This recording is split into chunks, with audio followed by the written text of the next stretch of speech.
برج الأسد، طاقة الفلك أو طاقة الكواكب حاليا وتأثيرها عليك هتوقع لك كل الأقنعة اللي كانت موجودة الفترة اللي فاتت، هتخليك تشوف حقيقة كل جانب من جوانب حياتك بدون أي حجاب.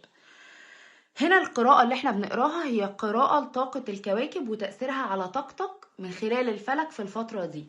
فهنا احنا بنطلع من القراءة دي الحاجات او الدروس اللي انت هتقابلها في حياتك، الاختبارات اللي انت هتقابلها في الفترة دي، وده يساعدك او يفتح لك الطريق ان انت تعرف ايه هي العقبات اللي هتقابلك وازاي تجتاز الدروس دي او الاختبارات دي بنجاح. يعني احنا هنا في الفيديو ده هنحط الطاقة اللي هتقابلك نوعها ايه، وده هيظهر لك في الواقع في شكل ايه بالظبط تأثرا بطاقة الكواكب الفترة دي، وازاي تقدر ان انت تمر من المرحلة دي بدون ما تعيد الاختبار تاني، لان كل مرة مش هتفهم فيها الدرس او الاختبار هترجع تاني وتكرر نفس الدايرة لحد ما تتعلم.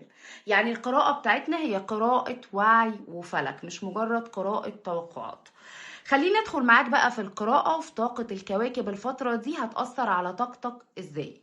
أول حاجة، طاقة الكواكب الحالية هي شغالة عندك على كذا منطقة يا برج الأسد، على منطقة الأنا بتاعتك، على الجزء بتاع السيطرة اللي موجود عندك، على القيمة بتاعتك، وهتشتغل كمان بشكل مكثف على العلاقات اللي موجودة حاليا في الطاقة بتاعتك، شغالة كمان على الاعتراف. خد بالك في اعترافات كتيرة نتيجة للتأثر بالطاقة الحالية. يعني انا لو وصفت لك الفترة الحالية تأثرا بالفلك وبالكواكب هقولك ان انت بتتهز من جواك، هيحصل هزة قوية جدا، هتشوف الحقيقة كاملة، هتعرف انت عايش فعلا بشخصيتك الحقيقية ولا انت عايش بشخصية بتمثل عشان تتحب. وهنا دي نقطة مهمة جدا لازم تركز عليها، لان هنا في خطر كبير. لو انت ما فهمتش الطاقة الحالية دي هتدخل في مشاكل، المشاكل دي هتفضل تتكرر معاك وهتفضل دايما محبوس في دايرة، الدايرة دي بتقول ان كل المواقف وكل الاشخاص ضدي، مع ان في الحقيقة الموضوع عكس كده تماما. الموضوع كله موجود جوه منك انت. لو انت حللت الطاقة اللي موجودة جوه منك وعرفت تتحكم فيها وتعاملت معاها صح، هو ده اللي هيعمل لك الانطلاقة السنة دي في حياتك. لو انت ما قدرتش ان انت تفهمها هتفضل تكرر نفس الدايرة، وكأن انت بتلف في نفس الدايرة المفرغة بلا نتيجة. هتحس بضغط وهتحس بتشتت وهتحس ان انت مش عارف تركز في حاجة ولا عارف تنجح في حاجة. يبقى المفتاح هنا كله معاك. خلينا نبتدي نشوف كل كوكب بيضغط على ايه عند الأسد، وايه المشاكل اللي هتظهر في الواقع نتيجة للضغط ده، وليه المشاكل دي بتحصل أصلا، وازاي تقدر ان انت تحول الطاقة دي لصالحك. كل ده بالوعي وبالفلك وبشكل عملي جدا. أول كوكب مأثر على الطاقة بتاعتك بشكل كبير هو كوكب بلوتو. كوكب بلوتو هنا هو أول وأقوى طاقة ضغط عليك في الفترة دي. بلوتو هنا مش بيهزر معاك، بلوتو جاي أو داخل حياتك عشان يهدم لك حاجة مزيفة، حاجة أنت كنت معتقد فيها قوي وشايفها حقيقة واضحة وجالية قدام عينك هتتهدم تماما. الحاجة دي هتجيلك من نقطة معينة موجودة فيك، هي النقطة دي اللي هتتهدم عندك. نقطة ان انت متعود ان انت بتستمد قيمتك من اهتمام الناس بيك، ان انت رابط احترامك لنفسك بصورة معينة من خلال نظرة الناس ليك. انت دايما متعود ان انت تبان طول الوقت قوي، ودايما لما بتحس ان انت ضعيف بتخبي الضعف ده. هنا بقى بلوتو وطاقته هتكسر لك النقطة دي، وهتكتشف ان كل الاشخاص اللي حوالين منك الفترة دي مش بنفس الصورة او بنفس المعتقد اللي انت كنت عايش وشايفه. هتحس ان في اشخاص بتتلاعب بيك، هتلاقي طاقات معينة بدأت تظهر لك من الأشخاص اللي حوالين منك، تصرفات معينة بتدل على تلاعب، هتلاقي ناس بتبعد عنك فجأة، هتلاقي العلاقات دي انت كنت شايفها قوية جدا بتنتهي، هتلاقي ان الناس بدأت تقديرها ليك يقل. ده كله هيحصل معاك ليه؟ ده جايلك في شكل اختبار يوريك الحقيقة من تأثير طاقة بلوتو عليك يا برج الأسد. جاي يعمل وقفة. ده جاي عشان يعمل ايه بالظبط؟ يعمل لك موت نفسي لشخصيتك القديمة، يشيل القشرة القديمة ويطلعك ويوريك الحقيقة كاملة، ان انت لازم تاخد تقديرك من الداخل بتاعك، تستمد الطاقة بتاعتك وتقديرك لنفسك من الداخل. وبالتالي لو انت قدرت ان انت تعالج المشكلة دي وتتقبلها وتمر من الاختبار ده بسلام، الاستحقاق بتاعك نفسه هيرتفع وهتبتدي تظهر لك فرص جديدة. يبقى أول حاجة أو أول تأثير هو طاقة بلوتو، هيوريك حقيقة ناس كتير حوالين منك، وناس كتير هتبتدي ان تقديرها ليك يقل، وهتلاقي ناس بتبعد فجأة، وهتبتدي تحس ان انت مصدوم. ولكن لو انت اجتزت الاختبار ده وفهمته واشتغلت على نفسك وخليت استحقاقك يرتفع، في اللحظة دي هتبتدي تظهر لك فرص جديدة. ده أول اختبار من كوكب بلوتو أو من طاقة كوكب بلوتو ليك. تاني طاقة ليها تأثير عليك في الفترة الحالية يا برج الأسد هو طاقة كوكب زحل. زحل دايما بيجي عشان يعملك اختبار لعلاقاتك، بيختبر المسؤولية عندك. زحل دايما بيشتغل على النقاط المهمة، بيخلي الشخص اللي قدامه أو بيحطه دايما في اختبار هل هو نضج ولا لأ. فهنا زحل لما بيشتغل الطاقة بتاعته بتشتغل بطريقة صعبة شوية. يعني زحل دايما بتحس ان هو لما بتقع تحت تأثير طاقته ان انت مش بتاخد اللي نفسك فيه بسرعة. هو الاول بيحطك في اختبار، هل انت مستعد ان انت فعلا تاخد الحاجة دي وانت قدها، ولا انت لو خدت الطاقة دي هتتحرق في ايدك. فهنا عند الأسد دلوقتي ممكن تلاقي زحل بيختبرك في علاقات معينة، يعني علاقة مع شخص انت مرتبط بيه جدا تلاقي العلاقة دي بردت فجأة بدون أي أسباب، أو إن شخص كان موجود في حياتك وبيهتم بيك يبتدي إن هو يختفي فجأة، أو تلاقي مسؤوليات كتيرة محطوطة فوق كتافك وكأن الدنيا كلها ضغطت عليك مرة واحدة. ده كله من تأثير طاقة زحل عليك في الفترة دي. فهنا طاقة زحل دي هتحطك في اختبار في حاجات معينة تجاه المسؤوليات اللي هتقابلك الفترة دي، هيبقى فيه ضغط في المسؤوليات، وتجاه بعض العلاقات القوية جدا بالنسبة لك. عشان الاختبار ده هو اللي انت يا اما تجتازه وتعدي يا اما ترجع لورا. تجتازه وتعدي، هل انت مستني تقدير طول الوقت من الاشخاص اللي حوالين منك؟ هل انت هتتضايق وتحط نفسك في طاقات سلبية لو الاهتمام بيك قل؟ هل انت رابط حبك لنفسك بحب الاشخاص اللي موجودين حوالين مني بيا، او بالشخص اللي انا مرتبط بيه؟ لو هو حبني فانا بحب نفسي، لو هو ما حبنيش انا كده تقديري وحبي لنفسي يقلوا. هل انا محتاج اثبت لنفسي باستمرار ان انا مهم، ولو ده ما حصلتش على الحاجة دي انا في الحالة دي اقع تحت طاقات سلبية؟ هو ده الاختبار اللي انت هتقع فيه نتيجة لطاقة زحل. عشان تعدي الاختبار ده ان انت تقدر تتحمل وتنضج. لو انت نضجت يبقى انت فعلا تستاهل الفرص اللي جايه لك الفتره اللي جايه. لو انت وقعت ودخلت في دوامه الطاقات السلبيه يبقى انت هتتحبس في نفس الدايره وتفضل تكررها باستمرار، يبقى انت ما اتعلمتش الدرس. يبقى هنا لما زحل طاقته تاثر عليك وتلاقي مسؤوليات كتير، اقف على رجلك وكمل واستمر، اعرف ان في عوض بعد الضغط وبعد المسؤوليات اللي انت هتقابلها. دي نقطة مهمة جدا بالنسبة لك يا برج الأسد في الفترة دي نتيجة لطاقة زحل، إن هو هيحطك في اختبارات وبالذات في العلاقات. لو في علاقة معينة أنت مرتبط بيها قوي، حسيت إن الشخص اللي قدامك بدأ يتجاهلك، اختفى، بدأ الاهتمام يقل، ما تحطش نفسك في طاقات سلبية. استمر وكمل في طريقك، ما تخليش اي حاجة تعرقل لك الطريق، لان اول ما انت تقع تحت الطاقات السلبية دي هتلاقي الامور كلها او الواقع كله ابتدى ان هو يتعرقل معاك بشكل مبالغ فيه، وهتقعد بعد كده تندب في حظك. فالحل هنا ان انت تكون قد المسؤولية وتستمر في طريقك وما تسيبش نفسك للطاقات السلبية، وتكون شخص ناضج. اول ما تكون شخص ناضج يبقى انت بتعلن للكون كله وللواقع كله ان انا مستعد فعلا ان انا احصل على فرص واشياء جديدة في الطاقة بتاعتي وفي حياتي. لما نبص بقى على تأثير طاقة المشتري، فطاقة المشتري هنا هي طاقة فرص وتوسع للحياة.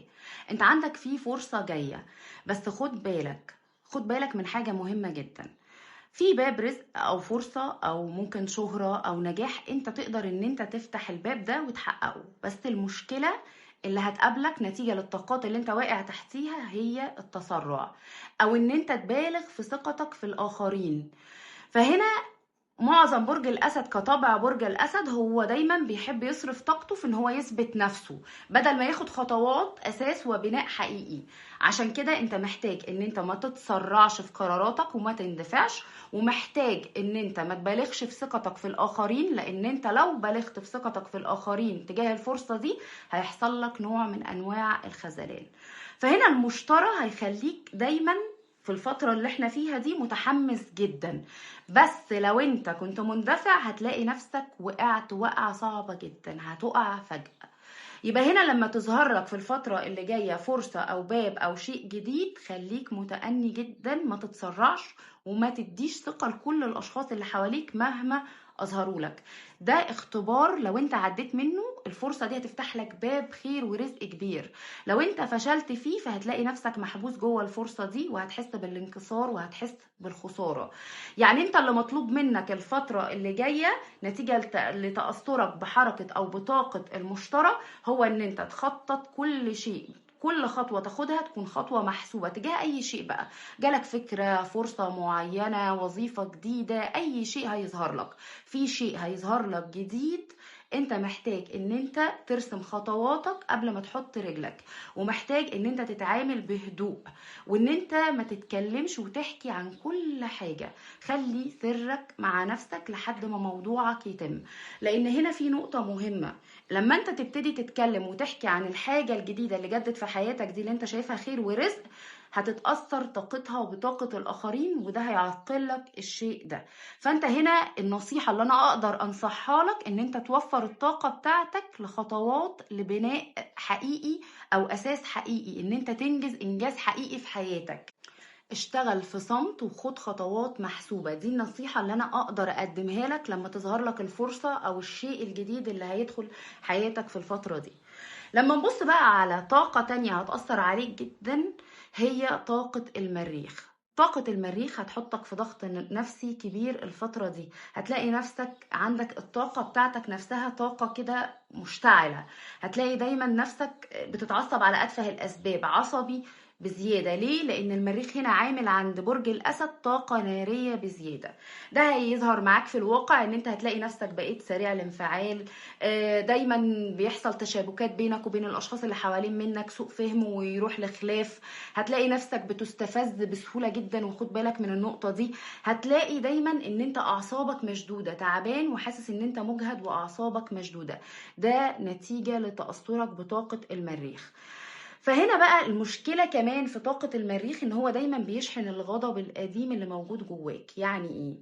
يعني نتيجة للي انت هتقابله لو انت معرفتش تسيطر على انفعالاتك في الفترة دي، هتلاقي ان مواقف قديمة بتبتدي تتجدد جواك، جروح قديمة تبتدي ان انت تفتكرها، ملفات قديمة تبتدي تتفتح جواك، وتلاقي نفسك فجأة بقى رد فعلك اكبر من الموقف نفسه. طب هنا ايه الحل تجاه طاقة المريخ اللي هتأثر عليا والحاجات اللي هتظهر لي من مواقف ومن أشخاص تستفزني ومواقف تعصبني؟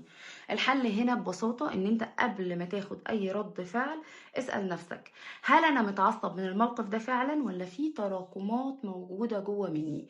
ومش بس كده، ده نقطة الحل الأساسية إن أنت تفرغ كل اللي جواك، ابتدي حرر الطاقات اللي مكبوتة جوه منك، اعمل رياضة، اكتب، اخرج، غير جو، ابتدي ان انت اشتغل على النفسية بتاعتك، دي هتحميك من تأثير طاقة المريخ الفترة دي، لانها طاقة نارية هتاخدك لعصبية زيادة وهتفتح لك ملفات قديمة زي ما قلت لك.